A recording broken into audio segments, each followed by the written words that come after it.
Welcome to our channel. Today we how to save on social media ads with Instagram, quick tutorial step by step clearly. Begin by defining your advertising goals. Identify your target audience carefully. Use Instagram's Audience Insights tool for better targeting. Create a compelling ad that captures attention. Select eye-catching images or videos for your content. Keep your ad copy concise and powerful. Utilize Instagram Stories for more dynamic ad placement. Set a realistic budget and duration for your campaign. Choose the appropriate ad format that aligns with your objective. Experiment with different ad placements within the Instagram ecosystem. Monitor your ad performance regularly through Instagram Insights. Make data-driven adjustments to optimize your campaign.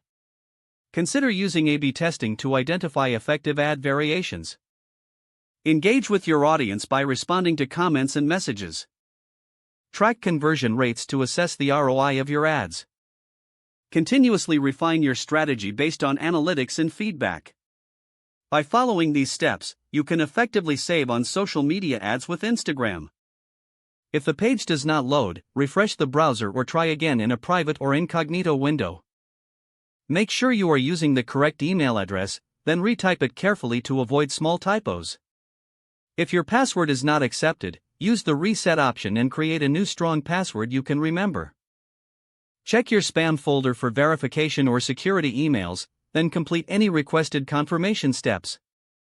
Enable two-factor authentication if available to improve account security and reduce unauthorized access risk. After signing in, review your profile details so your contact information and settings are accurate and current. If you see an error message, note it down and try again after restarting your device and internet connection. Log out when you finish, especially on shared devices, to keep your account and payment information secure. If the page does not load, refresh the browser or try again in a private or incognito window. Make sure you are using the correct email address, then retype it carefully to avoid small typos. If your password is not accepted, use the reset option and create a new strong password you can remember. Don't forget to like this video and subscribe to our channel for more step-by-step tech guides.